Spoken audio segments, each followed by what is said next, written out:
Hello, this is Marcus V. Calvert, and welcome to Tales Unlimited. Today's Batchery prompt is number 36. You and a group of hackers influenced the 2016 election. A year later, your hacker buddies start dying one by one. Is someone coming for you? Yes. Yes, that is the case. Someone's coming for you. All right. I shall apologize in advance if I offend anyone's political sensibilities. But let's just say, for the sake of argument, 2016 elections were tampered with across multiple fronts. And yes, you can start this from the logical point that it was the presidential election. There was some tampering. A team of hackers get targeted. Maybe these hackers were American. Maybe they weren't. Hint, hint. And someone sends proper kill teams to wipe them out one by one. And you're basically just trying to survive. It could be that simple. Nice from the hacker's perspective story. Maybe your hacker point, like you're doing something a year later, it's not even related to this, like it was just a job, or you're like a subcontractor to this massive endeavor, and you pat yourself on the back, get on with your life, and you're doing this and that and this and that. And then one day, a team of contractors kicks down your door and they're chasing you, and you don't even know what it's about. The last thing you hear is, you're like, well, why are you doing this? And someone puts a campaign sticker on your forehead and they use it as the bullseye. The end. It could be that simple. Let's see. Like, I voted for Hillary, you bastard. I had money on Hillary, you bastard. It could be like that. Or, if you want to make this a bit more nuanced, maybe this was not about the presidential election. Maybe there's a shadowy person, right? An individual at the very top of a scheme to basically manipulate a swath of the U.S., a region, or maybe all of it. Maybe someone actually was trying to literally buy not the presidency, but power throughout key states, key locations. Incumbents were locked in. We're talking like years of whining, dining, briberies, hundreds of millions of dollars, maybe billions of dollars of influence. And a team of hackers come in and they finger paint all over his masterpiece. In one election, they were either trying to turn states blue or trying to turn states red. Maybe these guys were, relatively speaking, liberal hackers who were trying to achieve, like, a good guy result by getting rid of some of these cruddy incumbents, whatever. Or maybe they were trying to, put some more red on the board. Whatever happened, maybe both. But whatever happened, they piss off this dude, this one dude who basically is like, okay, I've lost billions. Yes, I've lost billions. My campaigns have been thrown into disarray. Find them for me, Gerald. Find them all, and in 1 year, kill them badly. Send my finest.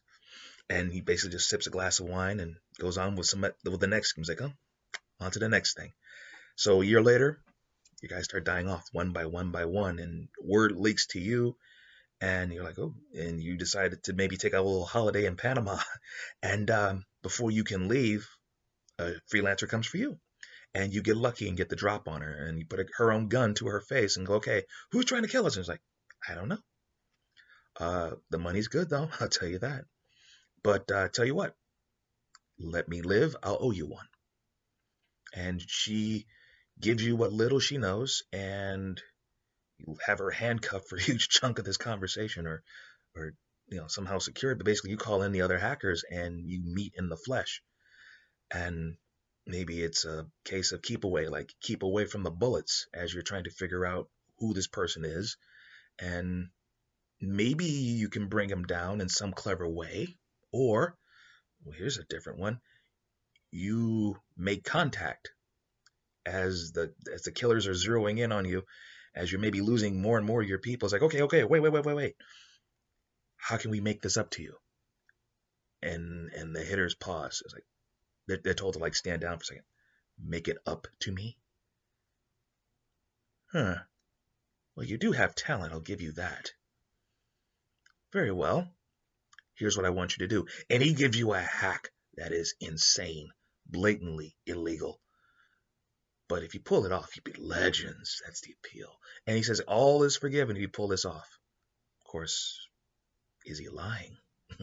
This is somebody who wants to buy American politics for some particular end. So that's one way to do it. Another is someone coming to get you or something coming to get you. Maybe after the 2016 election results come through and you have the Mueller investigation and all these claims of influence and social media. It's like someone in the NSA in a subsection is like, yes, we finally got authorization for Grendel.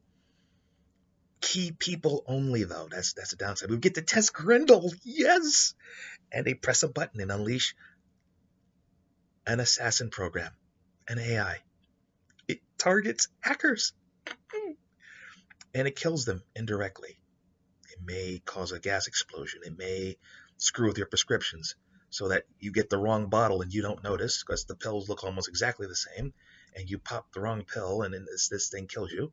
It may screw with your plane, your brakes. It may screw with anything remotely. And if you are not in a position to be killed in such fashion, fine. Freelancers can be reached and they will just put a bullet in you. Nothing fancy, nothing schmancy. Boom, you're dead. And your guys are being picked off by this program, and maybe you have to out-hack or outwit somehow a portable mini-me version of Skynet trying to kill you, minus the Terminators. Well, the Terminators are flesh and blood. Or, if you want to go pure horror, maybe you have a group of hackers, they do this thing, and maybe someone dies and comes after them, but that's a bit cliche. Why not make it, instead of a revenge story with a ghost, make it a buddy story with a ghost? Like you have twins, and one of the twins gets picked off. Twin lady hackers. That's different. And one of you takes a bullet, but doesn't cross over because, dadgummit, that's my sister. Kid sister by 12 minutes. I'm going to keep her alive. And after a while, only she can see you. And she's your eyes, she's your ears, and sometimes she's your fist. When she's pissed off, she can manifest briefly. And you go from there. Okay, I'll stop there. But there are other ways to write this story. This is just me off the top of my head. How could you write it? Now, I am Marcus V. Calvert. This is Tales Unlimited. Please check out talesunlimited.net. It's our website. On it, you will find the books and other podcasts. If you like how I think, maybe you like how I write, there is, for example, the Batchery series, 200 prompts, some writing advice, short and sweet. The logic is to help people write that great American novel without wasting too much time, because time's something you don't get back. But it's good for people at all levels of the game. So if you're an accomplished novelist, look through Batchery. There might be something that might help you with your next series of novels. Comic book writers, game designers, evil GMs. It's a buffet platter. Check it out. Then there are the anthology series. Unheroic, Unlikely Heroes Saving the Day. One of my stories, for example, is called A Rabbi and a Demon. Those are the good guys.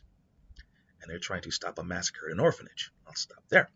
Then there's the Book of Schemes. And one of them, well, all of the Book of Schemes stories, 25 to a book, like Unheroic, are about schemes. Some twisted, some crazy, some out there. Like,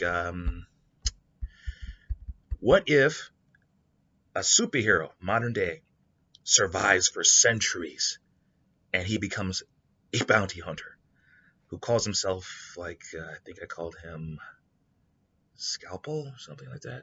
Forget his name, but basically surgical. They call him surgical because he likes cutting people. He takes those gigs. He's just not, truth, justice in the American way anymore. But what would a guy named Surgical with superpowers do in the future, hunting people, Mandalorian style? That's how I write. And then there's the novel series, I Villain. Think 4 books so far. Sin City with superpowers, supervillain fiction, in a world where most of the heroes are dead, to the point where a supervillain has to step up and take over. But he saves the world the way a villain would. and check it out. Those are the books. And I am Marcus B. Calvert. This is Tales Unlimited. Till next time.